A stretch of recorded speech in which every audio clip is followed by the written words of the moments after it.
Ya puedo descansar tranquilo, ¿verdad? Puedo seguir bien a mi asunto esta noche con ustedes. Tengo en mente hoy concluir con la meditación acerca de un personaje del cual estuvimos meditando algún tiempo atrás, el personaje de Bernabé, en el libro de los Hechos de los Apóstoles. Espero que no se les haya olvidado lo que hemos estado diciendo de él. Y este es uno de los personajes más interesantes, una descripción que nos hace el evangelista Lucas, ¿verdad? Muy interesante de este personaje. Y hoy quiero concluir con esta meditación acerca de él. ¿Qué es lo que nos enseña? ¿Qué es lo que podemos aprender de su actitud, de lo que se menciona de él en la palabra del Señor en esta historia? Y de una manera así un poquito atrevida, le llamo a nuestra meditación Juanes, Bernabés y Pablos. Y lo ilustro con una cadena, en donde la idea es que cada uno de nosotros nos miremos como un eslabón de esta cadena que es la iglesia. Estamos unidos, enlazados unos a otros, de tal manera que lo que nosotros recibamos con mucho lo transmitimos. Eso quiere decir, cada uno de nosotros ejercemos una influencia en los demás, querramos o no, para bien o para mal. Entonces, meditar en esto es preguntarnos cuál es la influencia que nosotros estamos ejerciendo. Si yo soy ese eslabón de la cadena, ¿qué significa para mí? ¿Qué significa en mi vida? ¿Qué significa en mi comportamiento? ¿Qué significa en la posición que yo tengo aquí en la congregación? Y le llamo Juanes, Bernabés y Pablos porque cada uno de estos representa una actitud especial. Cada uno de ellos es un personaje distinguido por un comportamiento particular. Y bueno, vamos a entrar en esta meditación. La referencia bíblica se encuentra en el libro de los Hechos de los Apóstoles, el capítulo 15, y van a ser varios versos. Los primeros dice: entonces Bernabé, Pablo, Judas y Silas se fueron a Antioquía. Cuando llegaron allá, se reunieron con los miembros de la iglesia y les entregaron la carta. Cuando la carta se leyó, todos en la iglesia se pusieron muy alegres, pues lo que decían los tranquilizaba. Además, como Judas y Silas eran profetas, hablaron con los seguidores de Jesús y los tranquilizaron y animaron mucho. Después de pasar algún tiempo con los de la iglesia en Antioquía, los que habían venido de Jerusalén fueron despedidos con mucho cariño. Pero Silas, Pablo y Bernabé se quedaron en Antioquía y junto con muchos otros seguidores enseñaban y anunciaban las buenas noticias del Señor Jesucristo. Tiempo después, Pablo le dijo a Bernabé: regresemos a todos los pueblos y ciudades donde hemos anunciado las buenas noticias para ver cómo están los seguidores de Jesús. Bernabé quería que Juan Marcos los acompañara, pero Pablo no estuvo de acuerdo.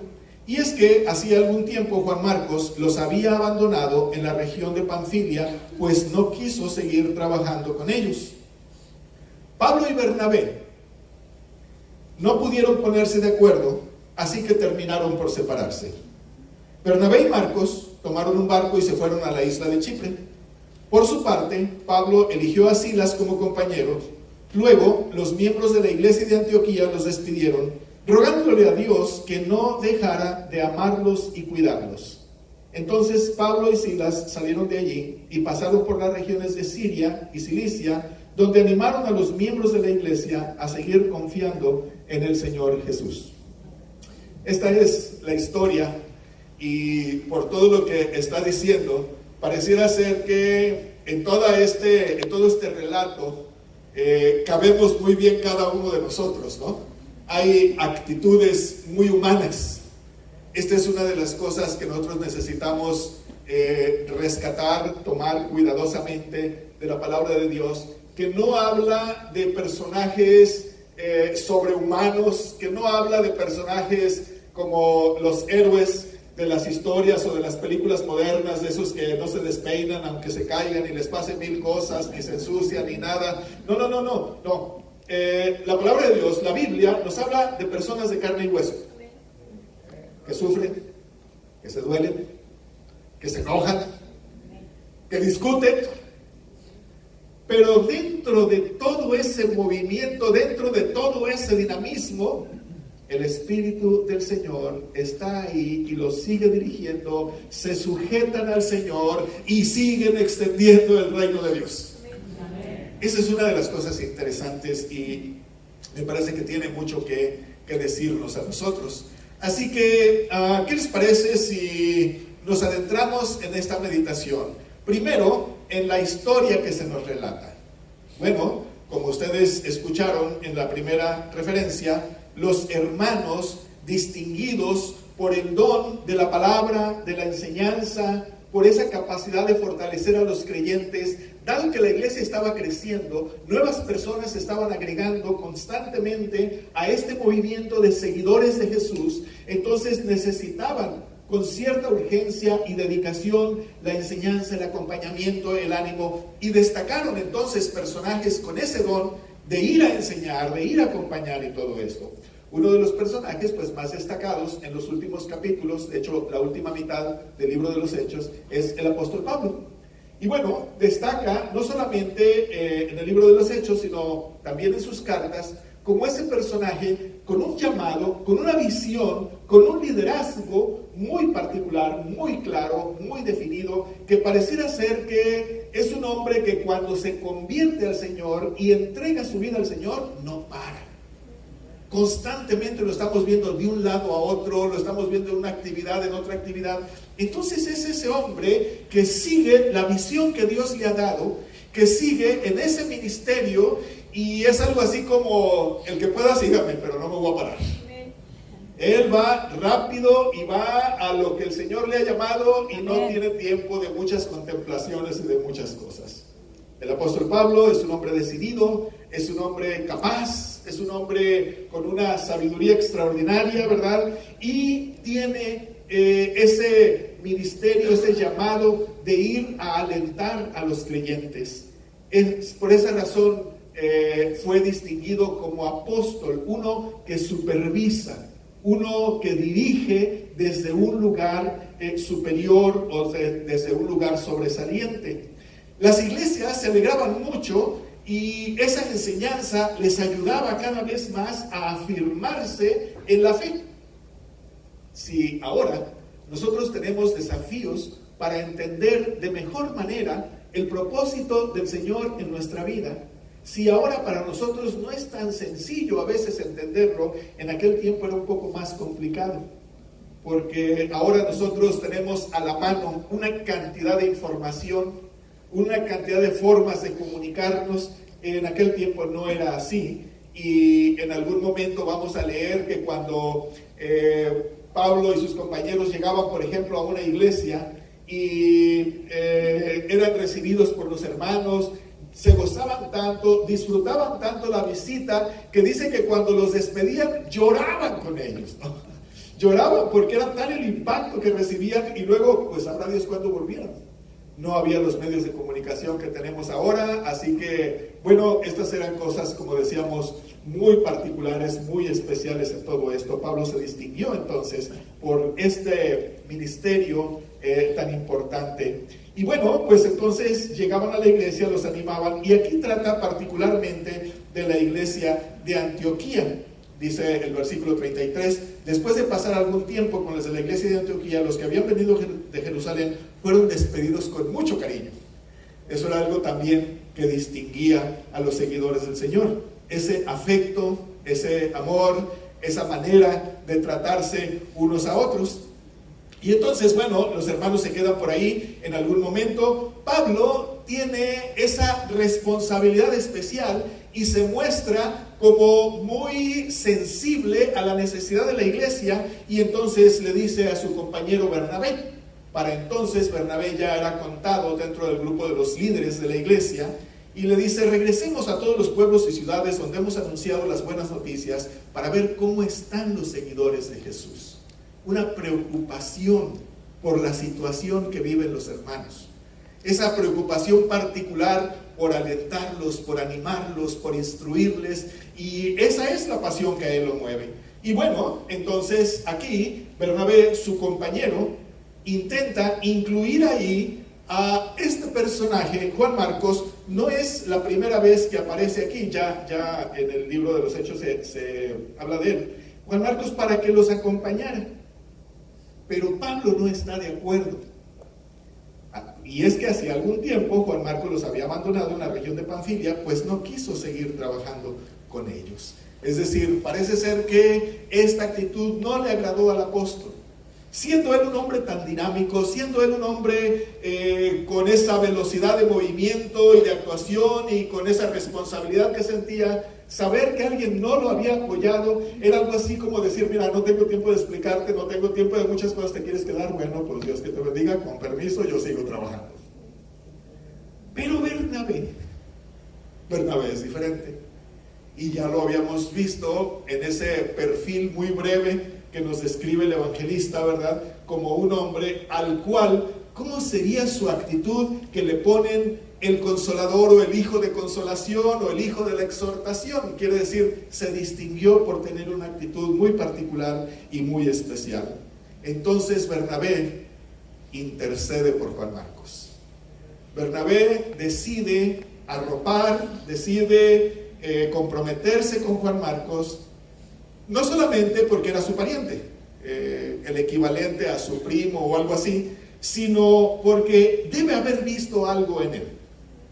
Y me parece que en este dinamismo y en este trabajo tan intenso que el apóstol Pablo desempeñaba, si nosotros recordáramos varias de los datos que menciona, nos daríamos cuenta que este trabajo en el reino de Dios, este liderazgo en el reino de Dios, no es algo sencillo.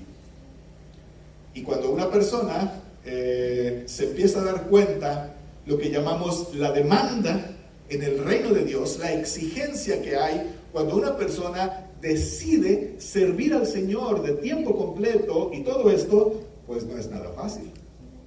Y no me sorprende en absoluto que Juan Marcos no haya querido seguirlos. Aquí destaca como un hombre relativamente joven, digo relativamente porque no era un adolescente ni un jovencito, sin embargo era menor que Pablo, que Bernabé, y entonces parece ser que esta es una de las razones por las cuales Bernabé decide comprometerse con él. Algo así como decir, bueno, yo no lo voy a dejar que se aleje totalmente, no lo voy a dejar que él desaparezca del escenario, sino yo me encargo de tenerle paciencia, de estar con él, de estarlo acompañando a fin de buscar qué es lo que se puede rescatar en él. Pablo y Bernabé, entonces Bernabé es como que da la cara por Juan Marcos. Pablo y Bernabé no pudieron ponerse de acuerdo, así que terminaron por separarse. Bernabé y Marcos tomaron un barco y se fueron a la isla de Chipre. Deciden irse en esa dirección.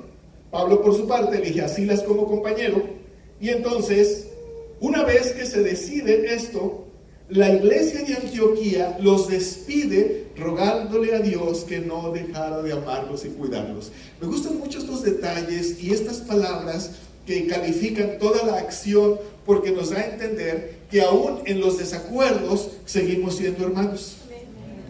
Que aun cuando no coincidimos exactamente en todo, pero lo que nos une permanece ahí, sigue en nosotros. Amen.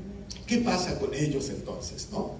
Posteriormente vamos a ver a Pablo y a Silas en condiciones de mensajeros, a pesar de las dificultades, la oposición, a pesar de los riesgos, los vamos a ver decididos en seguir en la predicación extendiendo el reino de Dios. De Bernabé y de Juan Marcos ya no vamos a escuchar, sino por la tradición, es decir, relatos que no están incluidos en la Biblia, pero que por ahí siguieron informándonos de ellos. Por ejemplo, una de las cosas que dice la tradición es que Bernabé fundó la llamada Iglesia Ortodoxa, una iglesia cristiana en Chipre, y que siguió hacia la parte de Europa Oriental. Y Juan Marcos, que aparentemente no es muy bien apreciado en este momento, diríamos, no es el héroe en la escena, pues fíjense que este Juan Marcos, dice la tradición, que es el que escribió el Evangelio de Marcos. Así que hasta allá redundó todo ese trabajo que hizo Bernabé. Quiere decir, Bernabé no lo soltó y entonces Juan Marcos llegó a ser un evangelista. Bueno, de alguna forma creo que esto tiene algo que decirnos para nosotros ahora. Por eso les decía que le llamo a nuestra meditación Juanes, Bernabés y Pablos. No sé cuántos se identifican con Juan Marcos, cuántos con Bernabé o cuántos con Pablo, ¿verdad? Pero en la iglesia, en el cuerpo de Cristo, hay de todo. El punto nada más es que sigamos esa misión, esa encomienda que el Señor nos ha dado. Es decir, que seamos eslabones de esta cadena. ¿Y por qué entonces esto? Les decía que en algún momento en nuestro desarrollo en el reino de Dios, llegamos a recibir un llamado, llegamos a recibir un ministerio, un don, que en la medida que lo ponemos en práctica, en la medida en la que vamos entregándonos a ese llamado, eso quiere decir, tenemos que despegarnos de otras cosas. Vamos elevando el nivel de nuestra manera de vivir. Y a veces a la gente cercana, aún la familia, aún los amigos, ¿verdad?, no parecieran entender completamente por qué seguimos esto. Recuerdo cuando en algún momento de mi pastorado un amigo que tenía tiempo de conocerme me dice, bueno, ¿qué estás haciendo tú aquí aguantando a la gente? Ni modo que me digas que te pagan bien, ni modo que me digas que te sientes aquí muy satisfecho, tienes tu profesión, ¿qué estás haciendo aquí? Sí, va a ser muy difícil que nos entiendan cuando empezamos a seguir el llamado que el Señor nos ha hecho. Amen. Seguir ese llamado significa renunciar a varias cosas. ¿Sí? Y yo creo que todos los que estén obedeciendo el llamado del Señor, en algún momento entramos en fricción, en malos entendidos, en problemas de comunicación con la gente que nos conoce. A lo mejor lo típico en la mayor parte de los creyentes es, otra vez a la iglesia. Bueno, ¿qué tanta iglesia pues? ¿Qué haces una cosa que te llaman acá, que te llaman allá, que andas en esto y en aquello? Bueno, ¿de qué se trata contigo, no? Porque cuando decidimos seguir ese llamado del Señor, nos empezamos a despegar de la vida convencional. A veces digo de la vida normal, pero a alguien no le gusta y dice, no somos anormales. En cierta forma sí, porque la normalidad es lo que hace todo el mundo. Y al ser nosotros elegidos por el Señor, ya no somos como todos. Y ahí es donde entramos en dificultades, en problemitas, como les decía, en fricciones, porque pues exige renuncias. En otras palabras, si alguno de ustedes tiene un llamado de parte del Señor, pues tiene que renunciar a su anterior manera de vivir. ¿Sí? Y no se trata de abandonos, pues, no se trata de abandonar pues a los amigos, a la familia, todo eso. Simplemente ya no seguimos la misma manera de vivir. Amén. Ya no nos entretiene lo mismo, ya no nos captura lo mismo, ya no nos llama la atención lo mismo, sino que vamos elevando un nivel en esta manera de vivir. Pero también en la medida que nos vamos dirigiendo o enfocando en este ejercicio del ministerio o del llamado del Señor, también aquí en algún momento vamos a entrar en cierto conflicto, en cierto debate, ya no con las personas que no entienden el llamado del Señor, sino también entre nosotros. Una de las cosas que necesitamos incluir en nuestra mente, en nuestro pensamiento, es que las fricciones, esos raspones entre el mismo cuerpo de Cristo son naturales. ¿Sí me explico? Solamente una persona que no trabaje, no le pasa nada y está muy cómoda y está feliz en la vida. Pero todo aquel que se pone a trabajar y que se dedica a eso, va a tener con frecuencia malos entendidos, problemitas, quejas, faltas de apoyo y todo lo demás, porque en el cuerpo el dinamismo así es. Entonces, en algún momento en la iglesia, alguien va adelante y alguien se queda atrás. Y si al de atrás le decimos apúrate, va a decir, bueno, ¿por qué tanta prisa? Espérenme, todavía no alcanzo a agarrar el ritmo, ¿verdad? Y luego el que va adelante va a decir, oye, no tengo tiempo de esperarte, muévete, ¿verdad? Y el de atrás como que quiere así jalar un poquito, ¿verdad? Y en medio se requiere de personajes con una actitud conciliadora. Permítanme aquí incluir algo. ¿Cuántas veces en el trabajo, en la iglesia, en el ministerio o simplemente en el trabajo aquí en la congregación nos han llamado la atención? ¿A quién le han llamado la atención? Muy poquitos. No, entonces hace falta más que nos llamen la atención, se me hace. Yo creo que por eso estamos como estamos entonces, ¿verdad? ¿Sabían ustedes que se hace necesario que nos llamen la atención? Amén.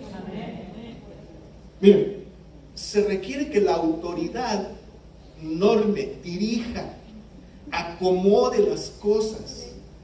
Si no dirige, si no acomoda el cauce de los acontecimientos, de las actitudes, de las responsabilidades, pues entonces vamos a todos lados. Vamos en todas direcciones. Pero si queremos ir en una dirección y queremos lograr un objetivo, entonces se hace necesario que alguien le diga, más para acá, para allá no. ¿Sí?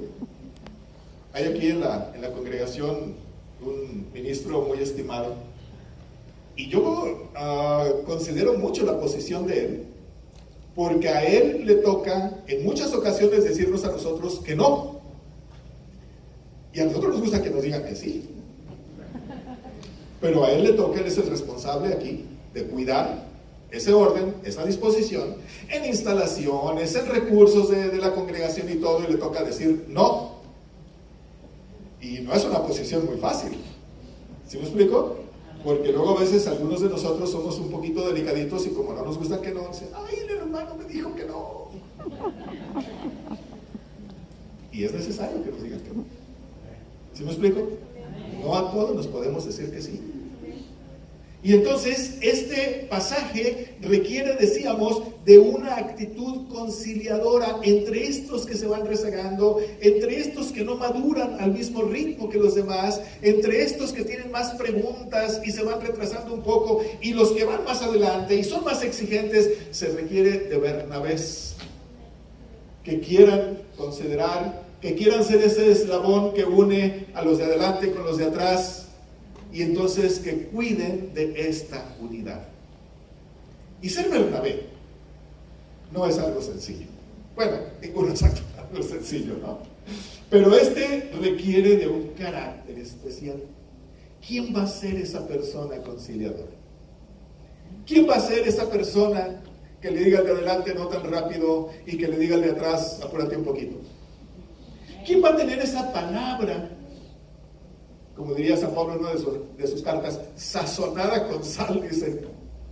¿Quién va a tener esa palabra agraciada de decirle al hermano, es que te tenía que decir que no, no esperes que todos te digan que sí, entiende por favor, ¿verdad? ¿Quién va a ser esa persona amistosa que cuando nos hable y nos diga que no y nos tenga que llamar la atención, lo haga con esa consideración, con ese amor, con esa sonrisa, donde la llamada de atención no es para excluir a alguien, para sacarlo de aquí, no, sino al contrario, para incluirlo, para colocarlo en la posición que le corresponde y en lo que se espera de él? Déjenme aquí platicarles una anécdota personal, creo que ya se las había platicado. Cuando yo era adolescente, muy joven, pues pasaba por una etapa de mucha rebeldía, no nada más con mis padres, en la iglesia también, y los hermanos no me caían muy bien. Yo dejaba de asistir a veces a la iglesia, y en una ocasión un hermano muy sencillo, muy estimado por mi familia, pero muy sencillo el hermano, llegó de visita, pero coincidió con un momento en el que yo tenía un pleito ahí con unos muchachos también que vivían cerca de la casa, y estábamos trenzados ahí como gallitos de pelea, ¿verdad? Y este hermano me llamó mucho la atención porque llegó hasta donde yo estaba, nos separó, me tomó del brazo y me dice, Shalom, me dice, tú eres una persona muy especial, tú no perteneces a esto. Estos muchachos no te entienden, no saben quién eres tú, pero yo sí te conozco y yo sé que tú no perteneces a este ambiente. Por esa razón es probable que te desprecien, por esa razón es probable que te insulten, por esa razón es probable que te rechacen, porque tú no eres como ellos. Lo que más me llamó la atención, más que el discurso, este discurso pues los padres nos lo habían dicho muchas veces, fue la actitud del hermano. En un tiempo en el que para los hijos de los cristianos, pero particularmente para los hijos de los pastores, era muy complicadito. Todos los hermanos esperaban que fuéramos modelitos, todos los hermanos se tomaban el derecho de regañarnos y decirnos de cosas. Persona que me saludaba, persona que me decía, ¿por qué no te cortas el pelo? ¿Por qué te vistes así? ¿Por qué no vas al templo? ¿Por qué llegas tarde? ¿Por qué te sientas? Por algo no me caían bien, ¿verdad? Y él no. Llegó, me tomó del brazo, me sacó de ahí, me fue llevando con esa actitud amistosa. Muchos años después, ya siendo yo pastor, lo saludaba y le decía, hermano, no se me olvide esa noche cuando usted fue y me sacó de ahí. Y en vez de criticarme, en vez de regañarme y todo eso, en vez de decir, ay muchacho tonto, te van a agarrar coscorrones, no eres tan bueno para esto, ¿verdad? No, con esa actitud tan amigable, con esa actitud tan amable, me fue llevando de otro lado. Y él marcó una diferencia en mi actitud hacia los hermanos. Poco a poco más me fueron cayendo bien, porque bueno, veía en estas otras personas esa excepción, ese gesto tan especial, con tanta dedicación, con tanto cuidado. Y cuando uno se ha retrasado y cuando uno ha cometido errores, pues uno sabe que lo que menos necesita es un jalón de orejas, ¿verdad? Lo que menos necesita es un coscorrón, sino ese gesto amable que nos puede decir, bueno, si ya te diste cuenta de que metiste la pata, bueno, ahora sácala. ¿Sí? Es decir, recupérate, no te puedes recuperar. Algo así como para decirle a alguien que se está sintiendo mal en la congregación porque ve pues que se está quedando atrás, no todos lo esperan, no todos lo atienden, no todos hablan con él, de decirle, a ver, recupérate, tú tienes un lugar aquí. Eres un eslabón en esta cadena. Entonces no pierdas tu lugar. Si necesitas paciencia, no hay problema, te tenemos paciencia. Si necesitas quien te enseñe, no hay problema, te enseñamos. Pero recupérate. Busca tu lugar aquí. Porque el lugar que tienes aquí, a lo mejor en algún momento de fastidio, en algún momento de cansancio, uno no lo valore. Pero cuando uno se ausenta, uno se da cuenta lo valioso que es esa persona aquí. Yo tenía un amigo, fue mi mentor durante mucho tiempo, un misionero, y desarrolló la mayor parte de su ministerio en el sur de México, particularmente en el estado de Tabasco. Y un hombre muy prestigiado, muy estimado, muy amado por la iglesia. Por razones familiares y todo lo demás, él tiene que emigrar. Primero vive en Guadalajara, luego se viene acá a los Estados Unidos, pero el lugar a donde viene aquí, pues nadie lo conoce. Y como decimos popularmente, aquí él llega a ser pues solo un hijo de vecino. Nadie sabe quién es él. Y eso actúa de una manera tan intensa en su estado de ánimo, que bueno, pasó por depresiones y pasó por una serie de cosas, porque todo esa función que él ejercía, todo ese prestigio que él tenía, y de repente se encontró sin nada de eso. Y les digo esto porque yo no sé cuántos de ustedes valoren el lugar que tienen aquí. Pero usted debe saber que es apreciado y que está en su familia. Amen. Y que cuando se ausenta nos hace falta. Amen. Como a Mario, que hace mucho que no lo saludaba y no lo veía. ¿Sí? Porque ya nos acostumbramos a mirarnos, pero no solo a mirarnos, sino a incluirnos en este dinamismo, en este trabajo, porque sabemos que cada acción, por aparentemente mínima que sea, es de edificación para alguien.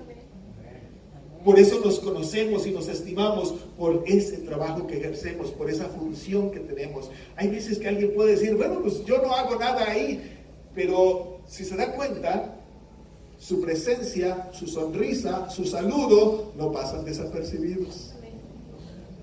Aquí tiene una función y aquí tiene usted un lugar. Amén. Gracias, Dios. Pero se requiere entonces que cada uno de nosotros se vaya acomodando en estas actitudes, en estos llamados, a fin de que no se pierdan esas personas en ese lugar y en esa función. Y les decía, particularmente me llama la atención esta acción de Bernabé. Porque Bernabé es un hombre comprometido con el reino de Dios. Bernabé es un hombre comprometido con el ministerio, pero también con su hermano. Cuando leo todos los riesgos a los cuales se sometió el apóstol Pablo, cuando leo acerca de todo el costo de su apostolado, digo, pues con razón Juan Marcos no lo quería seguir. No, pues ¿quién quiere estar sometido a todos esos riesgos, a todas esas complicaciones y a todos esos peligros? Es un llamado del Señor. Y hay un momento en nuestro desarrollo, en esa especie de novatez, cuando todo es tan extraordinario que a cualquier cosa como que le tenemos miedo. Luego nos vamos familiarizando y luego aprendemos que aún en las cosas más complicadas y más difíciles, el Señor nos va dirigiendo. Amén. El Señor es el que va abriendo camino a nosotros. Nos decía el pastor hace un momento, esto de que no se acabe el gozo. Y bueno, esto viene muy a cuento en este momento porque el gozo no es la alegría humana que tenemos cuando todo nos sale bien. El gozo es un don de Dios. Y es ese don de Dios que nos permite sabernos bendecidos por el Señor, asistidos por el Señor, aún en los momentos más complicados. Amén. Y más oscuros. Hemos acompañado a más de algunos de ustedes en esos momentos y para mí es motivo de regocijo, de alegría, ¿verdad? Ver cómo el Señor nos ha estado asistiendo, nos ha estado acompañando, nos ha estado sosteniendo aún en esos momentos complicados. Y entonces saber sostener esta bendición del Señor en estos momentos difíciles es nuestro desafío. Amén.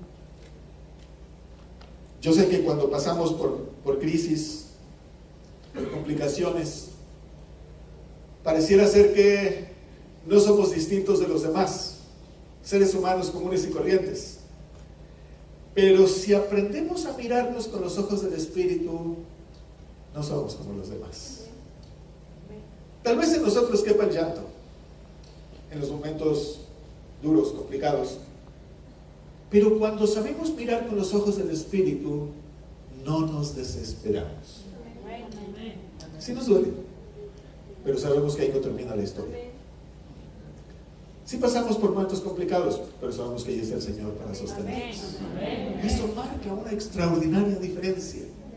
Eso hace que nuestra vida tenga otro sentido, tenga otra manera de verse. Porque estas renuncias de las que les hablaba al principio tienen una importancia. Es gracias a eso que estamos donde estamos. Mire, si no hubiera renunciado usted a muchas cosas, no tendría ese lugar del que hablamos que tiene aquí. No tendría ese aprecio que se le ofrece, por el cual usted es esa persona, este hermano, esta hermana, este creyente, esa persona estimada. Y cuando oramos por ustedes, intercedemos por ustedes en estos momentos complicados, en algún momento quisiéramos que el Señor nos abriera los ojos y nos sostuviera de tal manera que entendiéramos que aún en esos momentos complicados somos privilegiados. Amén. Gloria a Dios, amén. Y gracias a ese privilegio es que nuestra vida se va transformando y entonces podemos dejar de ser estos que se quedaban atrás y podemos acelerar el paso y podemos llegar a cumplir el propósito y el llamado del Señor. Gracias, Dios. Si alguno de ustedes se identifica con Juan Marcos y diga, pues yo soy de los que se están retrasando y que a veces no quiere pagar todo el precio de las cosas y eso, pues debe saber que también aquí hay Bernabés que están interesados en usted, que están interesados en acompañarle, que están interesados en decirle, no, no, no, no te quedes. Tu lugar está mucho más allá. Amén. ¿Sí? No hay donde tú crees. Ciertamente el cansancio a veces nos abruma, las presiones, las dificultades. Pero recuerden que cuando uno descansa y se hidrata y está mejor, ¿verdad? Se siente diferente. ¿Sí? Entonces, pues tomémonos el tiempo para expresar lo que corresponde a cada momento. Sepamos descansar en el Señor y vamos a seguir.